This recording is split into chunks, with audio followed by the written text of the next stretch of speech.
Assalamu alaikum. So this Fajr, if you were here, we're talking about the story of Adam, and now we're going to talk about a very important moment, which is the creation of Shaitan. So in Surah Al-A'raf, in Ayah 11, it says, وَلَقَدْ خَلَقَكُمْ ثُمَّ صَوَّرْنَاكُمْ ثُمَّ قُلْنَا للملائكة اسجدوا لآدم فسجدوا إلا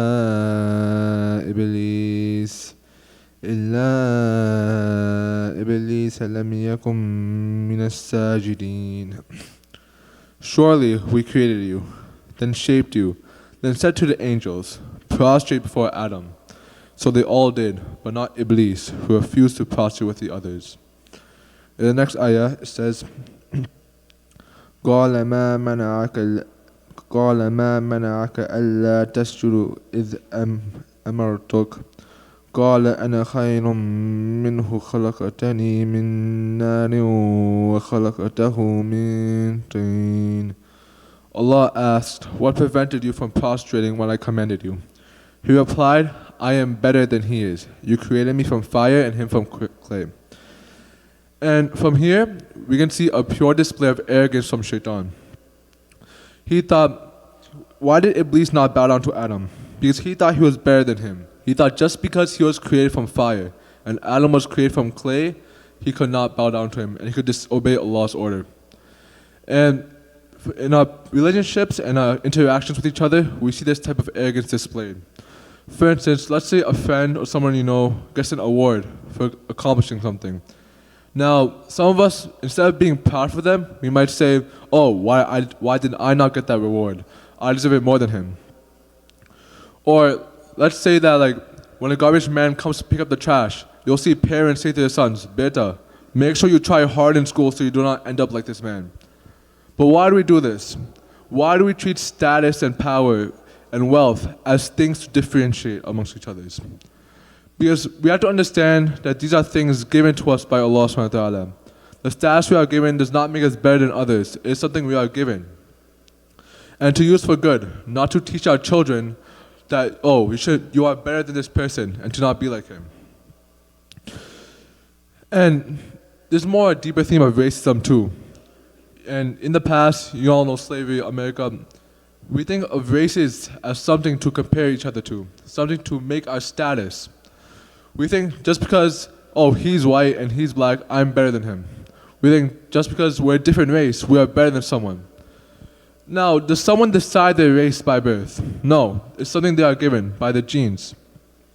So why do we use such a useless statistic to determine who is better than whom? And we can see the consequence of such arrogance. In the last ayah, in ayah 13, Surah Al-A'raf, it says, قَالَ فَاهْبِطْ مِنْهَا فَمَا يَكُونُ لَكَ أَن تَتَكَبَّرَ فِيهَا فَاخْرُجْ إِنَّكَ مِنَ الصَّاغِرِينَ. Allah said, then get down from paradise. It is not for you to be arrogant here, so get out. You are truly one of the disgraced. So you see, in this ayah, even though Iblis disobeyed Allah subhanahu wa ta'ala's order, he didn't get kicked out of paradise for that. Allah didn't say, oh Iblis, you have disobeyed my order, so get out of paradise. He said, because you are arrogant, you will now be kicked out of paradise. This just shows the severity of being arrogant. We have to remember that in the eyes of Allah subhanahu wa ta'ala, all of us are equal. The only thing that differentiates us is the actions we do, the sins we commit, and the good deeds we do. So, when we're insulting somebody, we have to think, is this really making us better than them? Or is it making us worse? Because we don't know what they do. We don't know how much Quran they read. We don't know what good deeds they do. We don't know what they do with their money, or what they plan to do, or the struggles they go through. But we look at their face value. We look at, you hear the phrase, never judge a book by its cover. That's exactly what we do all the time. And when we insult somebody and judge them, we are committing a sin. So does that not make us worse than them? Because we are judging them, because we choose to be arrogant, we are trying to make ourselves worse than them. Now, after this confrontation, Iblis then swore to Allah that no matter what, he will keep trying to mislead all the believers until the day of judgment. And he wastes no time trying to lose to Adam. As you all may know, Adam and his wife Hawa only had to follow one rule in Jannah: do not approach the tree and eat its fruit. However, Shaitan added to this, and he said, do not approach this tree unless you are an angel or immortal. He lies straight to Adam and Hawa and expects them to believe them. Now, Adam and Hawa resist at first, but Shaitan keeps pushing and continues to push and continues until they eat from the fruit. He even swore to them, وَقَاسَمَهُمَا إِنِّي لَكُمَا لَمِنَ النَّاصِحِينَ. And he swore to them, I am truly your sincere advisor. And when Adam and Hawa did eat from the fruit, they were kicked from Jannah. Now, as you can see from this story, Shaitan will stop at nothing trying to mislead us. First, he'll start by implanting a thought in your mind. Oh, like what if I do this? Can I do this?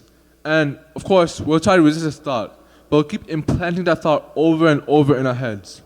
And even though we might feel inclined to do that, we must remember that we cannot.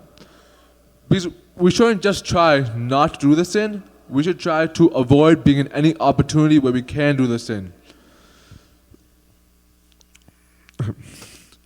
And okay, there's one last point I want to make. So after Adam and Hawa were kicked from Jannah, Adam immediately sought forgiveness from Allah subhanahu wa ta'ala. And this just shows that no matter what mistakes we try to make, we should always try to seek forgiveness.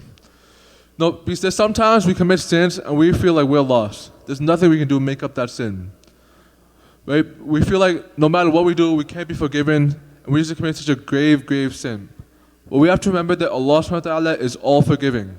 No matter what, if you are sincere in your forgiveness, He will forgive you. Because my brothers and sisters, Shaitan will win sometimes. He will win and try to misguide us. Because humans were not created to be perfect. That perfection will come in Jannah. In this dunya, in this world, we're committed to make mistakes so we can seek the forgiveness of Allah subhanahu wa ta'ala. So whenever we sin, we have to ask for forgiveness. Because that forgiveness, as long as we are sincere in that forgiveness, Allah subhanahu wa ta'ala will forgive us. And as long as we're sincere, we can bring ourselves closer to Allah. And especially in Ramadan, the last 10 days, we have to continue to ask for forgiveness. Because we commit so many sins. Sometimes we commit sins without even thinking about it. It just comes out of our mouths, and we don't even think that we're committing a sin. And Ramadan is a month of forgiveness. We have to continue to keep asking for forgiveness. Okay, that's Assalamu alaikum.